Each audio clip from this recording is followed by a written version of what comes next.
It's Wednesday the 19th. I'm I'm stuck. Well, I'm not stuck. I'm not stuck yet. I'm just west of Calgary at Scott Lake Hill. Decided to stop last night. The information I had was that the road was going to close at 11 p.m. until 8 a.m.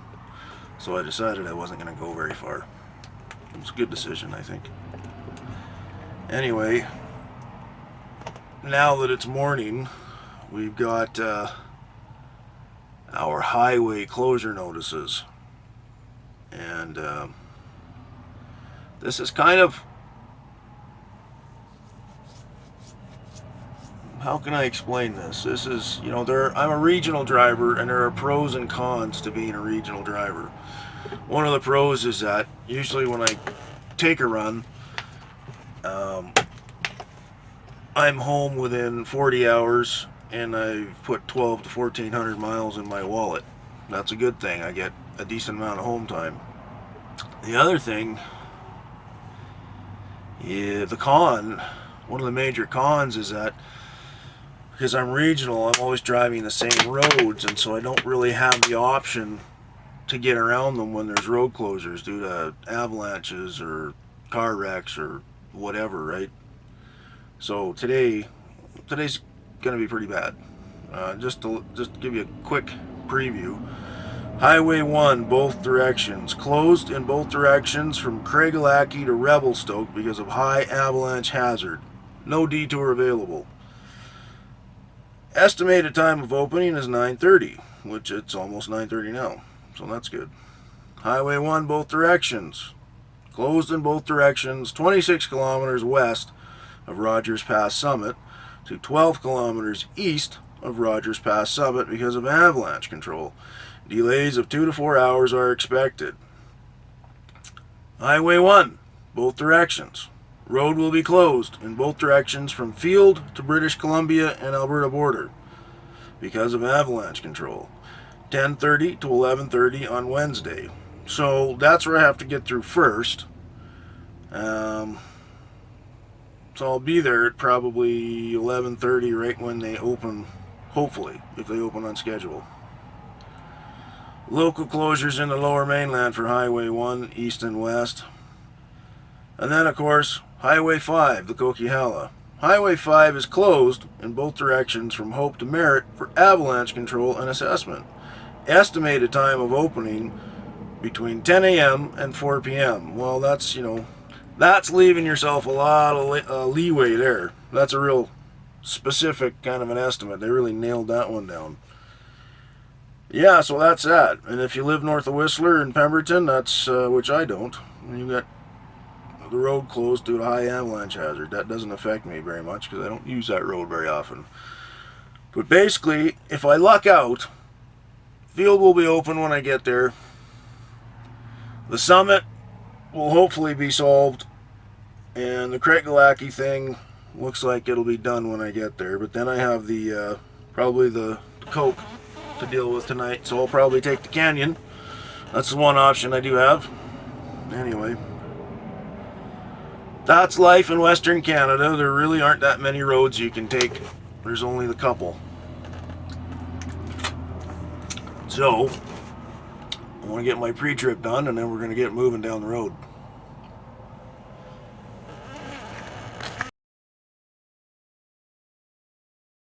Well, I ended up staying that night in Kamloops. The information I had said that the Coquihalla was closed until about 8 p.m. and it just opened but had a really bad travel advisory on it. So I decided to spend the night in Kamloops at the Flying J. Had a nice dinner with my brother and my nephew, and then I headed out on the road and left Kamloops at about 6 in the morning. As you can see, the roads are pretty nice, lots of sun, not much cloud. Went to Merritt, and I started climbing out of Merritt, and you can see the snow starting to pick up here.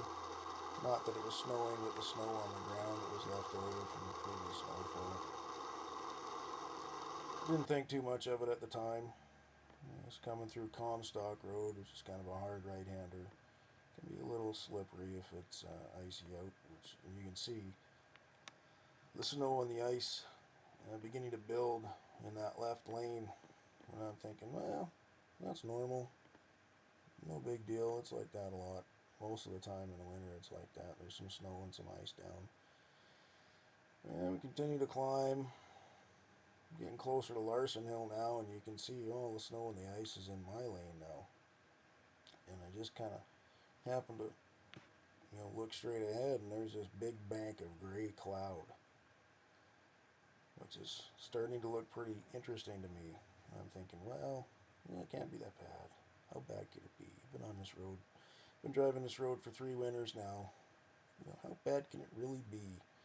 I don't think it's going to be that bad. And I'm getting closer to that big bank of clouds. Oh boy. You'd think that a guy shouldn't be so cocky, really. But seriously, it doesn't look that bad. Climbing Larson. It's icy, snowy in both lanes. Got some sand down in that lane. A little bit of loose blowing snow after that truck as he passes me there. No big deal. I've seen it before. But still, look at those clouds. They used to be gray. Now they're getting towards black. But how bad can it be? I've been driving this road for 3 winters, so I've seen it all for sure, right? Yeah, we'll just keep going down the road.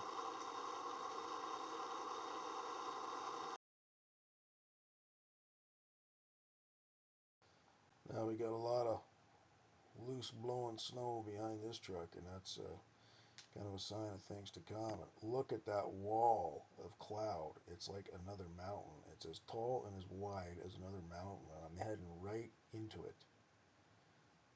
Now I'm really starting to think that I should have taken a canyon. Holy shit! Total whiteout.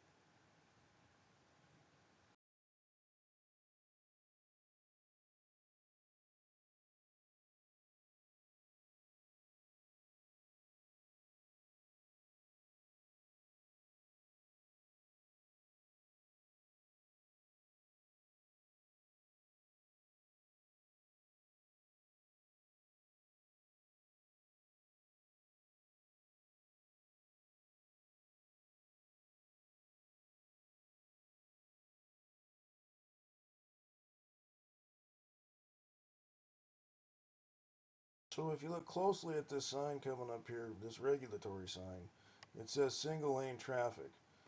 But I can't zoom in enough to get the fine print. He doesn't understand single lane.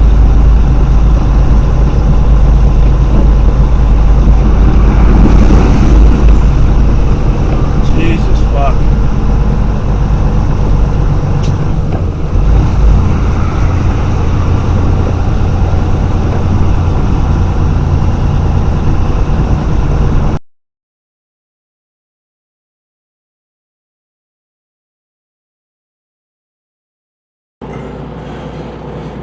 Well, it's about as bad as I've seen it. Once or twice a year it gets like this, and today's the day I happen to be on it, so we'll see. That's a smasher just ahead of us, and we're going to see what it's going to do. I'm about 2 hours from my delivery date in Abbotsford. Should be a piece of cake, but you never know. It's pretty bad out there. We'll see how it goes. Wish me luck.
always amazes me that so many guys go up here barefoot or unchained in conditions like this.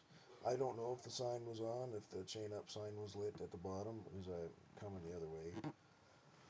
But you can see these two guys here putting their chains on there. Like at this point, the chains aren't even gonna help them. Trying to do a hill start on that slippery surface, chains or not, it's the momentum that gets you up that hill. So I don't know why guys keep doing it, but they closed the road. They ended up closing the road because of it. They probably would have closed it anyway, eventually, because the snow was so bad. But there's a lot of times that it gets closed when it doesn't need to be closed, or guys that don't chain up create a hazard. It's just really stupid. There, that's my rant for the day.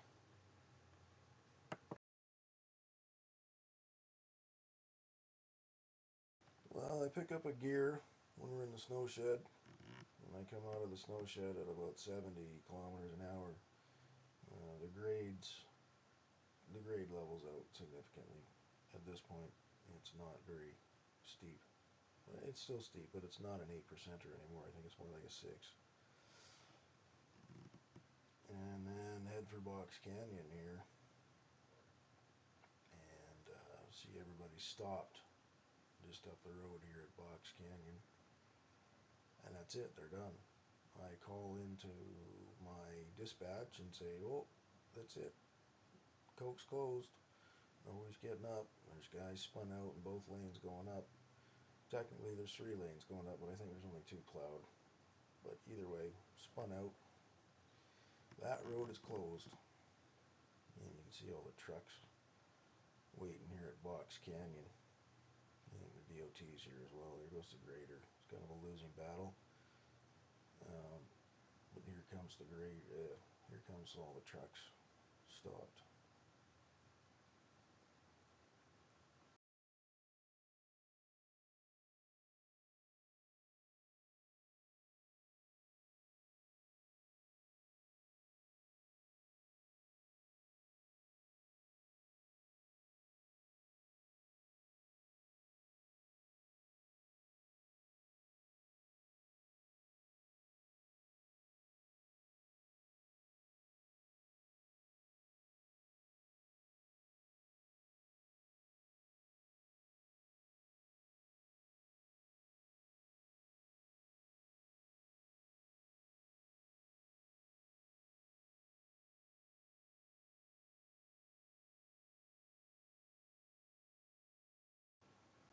Now somewhere just north of here is an area called Sirtis. And that's where this class 4 avalanche occurred at about 11 o'clock in the morning. I'm rolling through here at about quarter to 10, so I beat it by about an hour and a quarter. I'm just glad nobody was hurt.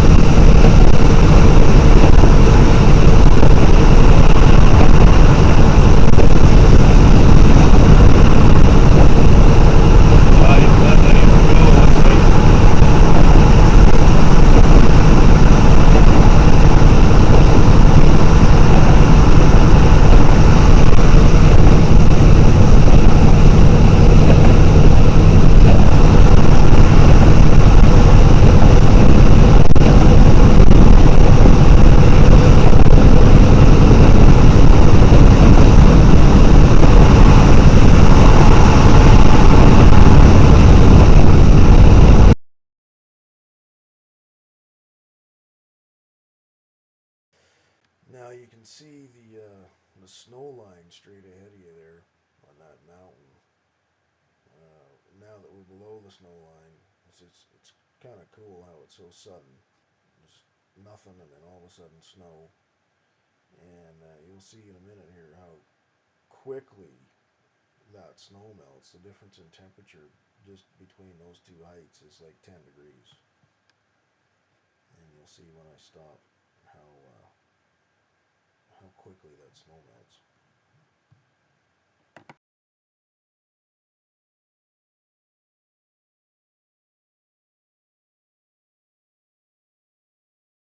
Now, I don't understand why that guy sprawled across the road like that, blocking access to the pumps, but Jim Morrison said people are strange, and I can't disagree.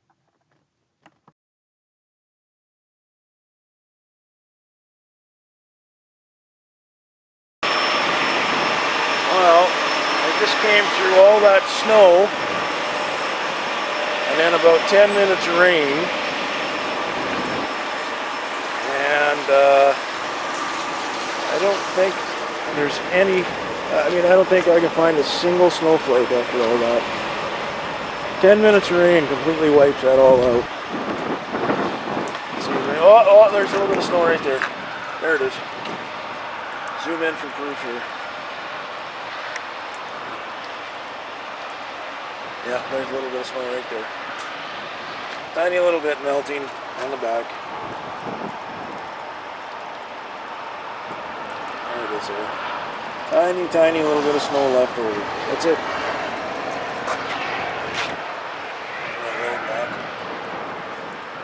Just a little tip. A little bit of duct tape on your load lock so it doesn't freeze up or ice up. Get it off again. Look at that, hardly any snow at all.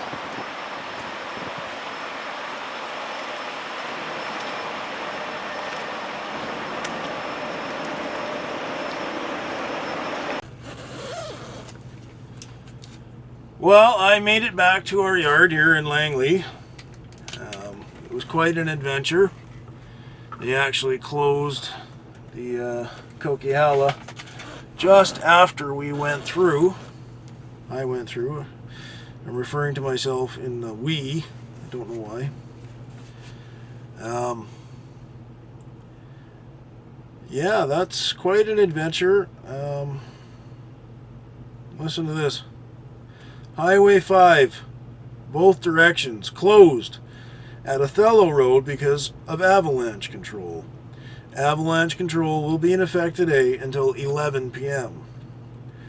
Highway 5, travelers warning due to Environment Canada forecast for continuing snow over Coquihalla Summit.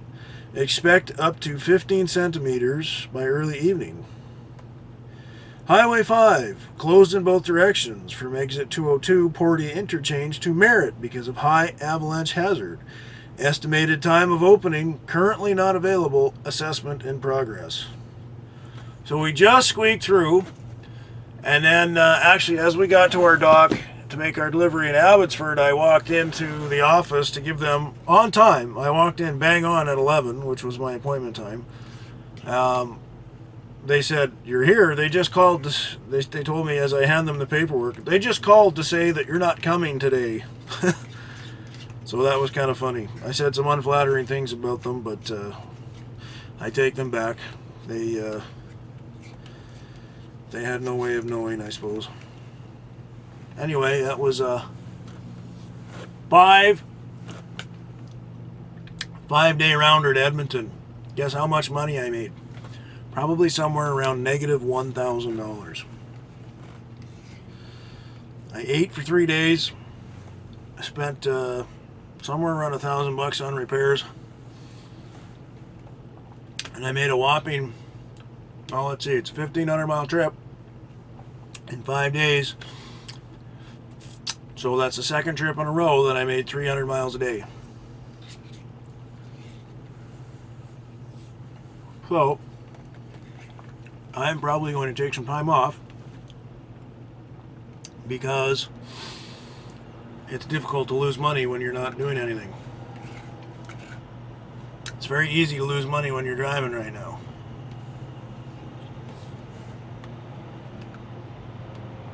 Anyway, that is my trip.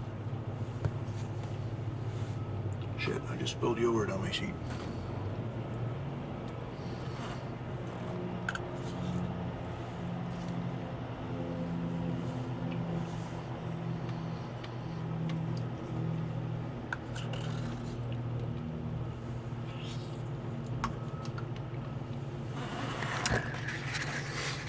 That's the guy taking my, I just dropped that trailer, and apparently he's taking it to H&R's yard, which makes me very happy that I didn't have to do it.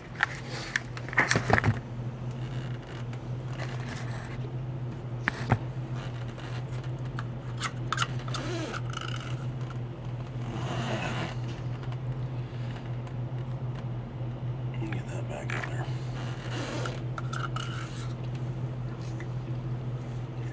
So I don't know what I'm going to call this video. We'll call it Adventures in Trucking, or How to Go Broke Driving Truck, or Lose Your Shirt Trucking Way. Something like that. I'll figure it out. Clean up my yogurt here. Damn. Damn! That was a nice clean seat. Glad it's leather. Alright. Talk to you in a couple of days. Until next time, keep both hands on the wheel.